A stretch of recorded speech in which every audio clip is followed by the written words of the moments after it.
ध्यान रहो हड़िया और मलैया तो याद रहे मरवे के बाद में बनेगी घर घर की बुलैया। हाँ, अगर कुछ बात हो भूले आई हो तो चली गई हो, लेकिन भगवान की कथा में ताली जरूर बजाया करो। और ज्यादा हमारा कहना ठीक भी नहीं है और मैया हमें कछु हमें बिना मतलब हाँ, क्योंकि जहाँ मैया नई नई मिलती हैं एक दो दिन जब हो जाते हैं तो लोगों को समझ जाते हैं कि हमारी बात सुन लेंगे या नहीं सुनेंगे, और बिना मतलब में काऊ को सुना दे तो हो सके तो गाली देने लगे कहीं और का।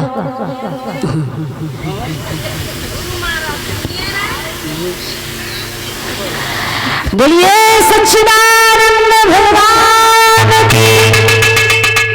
आइए भगवान की कथा में श्री सूत जी समझाते हैं, हे सोम का दर्शियों,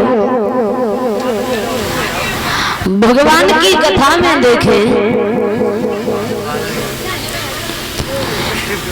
कि जो द्वापर के अंत में जो महाभारत का युद्ध हुआ, बड़ा ही विशाल युद्ध हुआ है कुरुक्षेत्र के मैदान में, जिसमें 56 करोड़ यादव मारे गए। लेकिन भक्तजनों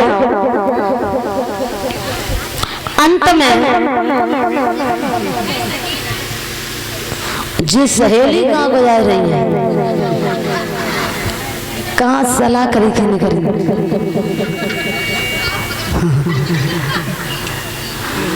तो देखिए जब महाभारत के युद्ध में कोई अन्य नहीं थे, और महाभारत तो आज भी हर जगह हो रहा है, अब तो घर घर में है, पहले महाभारत हुआ था जिसमें कौरव और पांडव ये चचेरे तहेरे भाई भाई थे। इन दोनों के बीच में एक बहुत बड़ी दीवार खड़ी हुई थी, वो दुर्योधन जो था बड़ा ही घमंडी था। लेकिन भक्तजनों ये कहा है कि महाराज ये मैया कुंती के 5 पुत्र जो महाराज पांडु को ब्याही थी, ये कुंती, पांडु की 2 पत्नियां थी कुंती और माद्री, और ये गांधारी मैया जो थी धृतराष्ट्र को ब्याही थी। तो महाराज पांडु के 5 पुत्र अर्जुन, भीम, युधिष्ठिर, नकुल, सहदेव, और उधर मैया गांधारी के 100 कौरव। सबसे ये बड़ा था ये दुर्योधन, बड़ा घमंडी था। लेकिन भक्तजनों ये दुर्योधन बड़ा घमंडी था, लेकिन देखिए उस घमंडी का विनाश कैसे हुआ। ये कहते हैं कि जब तक व्यक्ति बढ़ता नहीं है तब तक उसका पतन भी नहीं होता है। कोई वृक्ष अगर ज्यादा बड़ा हो जाए, जल्दी से ज्यादा बड़ा हो जाए तो किसी न किसी दिन हवा का एक तूफान का ऐसा झोंका लगेगा कि उसे कोई रोक नहीं सकता है टूटने के सिवा। और दुर्योधन बड़ा घमंडी जो था, ये छल और कपट से वहां भाइयों के बीच में रहता था। और उसी बीच ये दान है 20 रुपए वासुदेव यादव, 10 रुपए नन्हे यादव, 20 रुपए कुमार सेन यादव, 51 रुपए राजेश यादव, 20 रुपए शिवम यादव, 20 रुपए राहुल यादव और 20 रुपए सौरभ यादव, 10 रुपए लल्लू, 50 रुपए श्री अमर सिंह कोटेदार जी, इन भक्तों की तरफ से बिहारी जी के चरणों में मेहनत का पवित्र धन दान हुआ है। बिहारी जी सदैव अपनी कृपा दृष्टि बनाए रखें, इनके परिवार पर प्रभु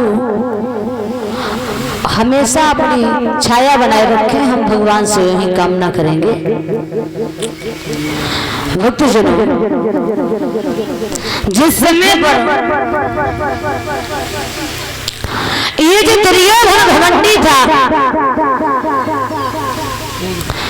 ये परंपरा जो होती है ना, आज भी चली आ रही है कि जो सबसे जेठा होता था वही राज्य का अधिकारी बनता है। ये दुर्योधन घमंडी छल कपट से राज्य करता है, लेकिन दुर्योधन को भगवान कन्हैया ने एक दिन जवाब दिया है, और जवाब दिया है कि हे दुर्योधन, जब कोई राजा बनता है ना तो उसे कुछ न कुछ दान करना पड़ता है। तुम ऐसा करो, पांडवों को कुछ न कुछ दान कर दो। तो शकुनी मामा ने धीरे से इशारा कर दिया है, जवाब दिया क्या देना है पांडवों को? खंड प्रस्थ दे दो। तो दुर्योधन ने आज पांडवों को खंड प्रस्थ दे दिया। जहां पर ऊंची नीची जगह थी, चारों तरफ कटीले वृक्ष, लेकिन पांडवों ने मेहनत के द्वारा भगवान के सहारे से आज खंड प्रस्थ को भक्तजनों इंद्रप्रस्थ बना लिया है। जहां बड़े बड़े सुंदर महल, जहां जल वहां थल दिखाई देता था, जहां थल वहां जल दिखाई देता था। धीरे धीरे पांडव अपना गुजारा करने लगे। एक दिन की बात है, विचार की वो है दुर्योधन ने, ला हम जाकर के देखे कि पांडव किस तरीके से रहते हैं। और दुर्योधन जब ये गया, लेकिन उस भवन की ऐसी करामात आगे बढ़ा है तो पैर फिसल गया, जमीन पर गिर गया, वस्त्र गंदे हो गए। द्रौपदी हंसने लगी हो। जवाब दिया है, देवर जी, अरे दोस्त तो तुम्हारा नहीं है, क्योंकि दोस्त तो उसका है।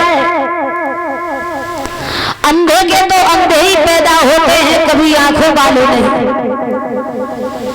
और जो दुर्योधन ने ये सुना तो आए पापी को पीस के जवाब दिया है, और द्रौपदी, तूने जो हमसे ये शब्द कहा है ना, तो समय का इंतजार कर।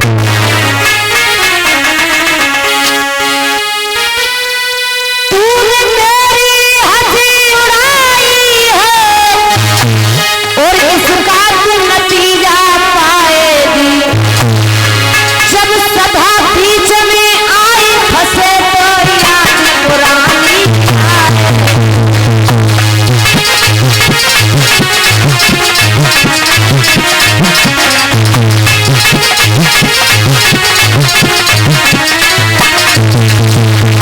जवाब दिया है।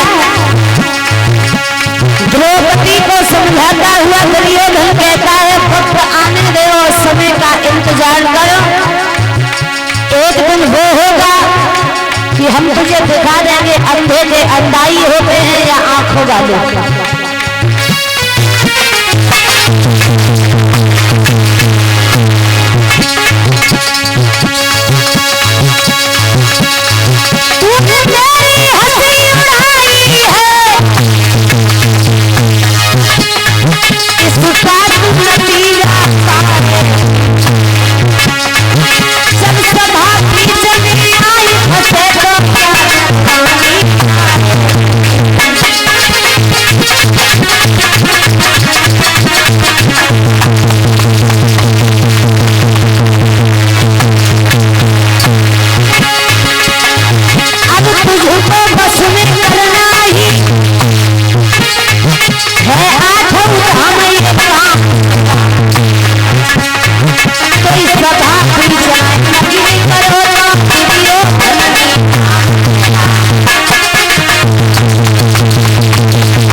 जवाब दिया, इंतजार करो, समय आने दो,